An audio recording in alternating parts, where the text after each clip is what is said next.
Hello everyone, welcome to my mini blog. बुझंती सांग माने ए रेसिपीटी को आसंतु आमे ए रेसिपीटी नुआ रेसिपी बने।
तेल दे पियाज गुड़ी को गोल्डन ब्राउन हवा पर्यंत आम भल भाव भाजवा।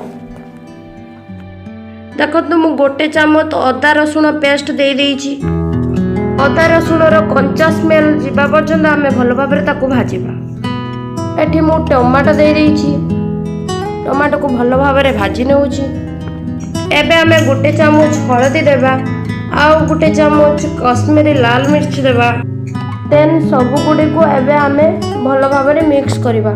मु एबे अल्प पानी दे ताकू भल भाव सिझिबा पई कवर कर देली।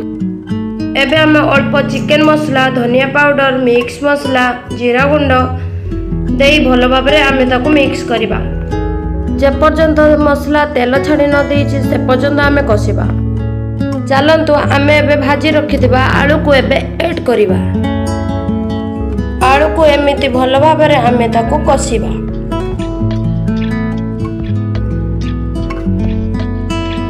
एबे आमे ताकू गरम पानी देई फुटिबा पाई छाड़ी देबा।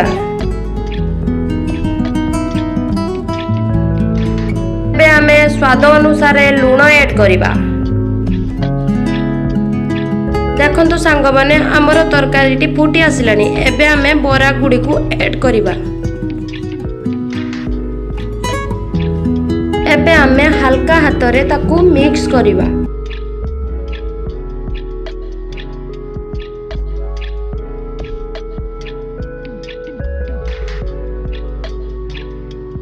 जदि मोर भिडियोटी आपण मानकु भल लागि थाए ताहाले गोटिए लाइक करी चैनल टी को सब्सक्राइब करि देबे।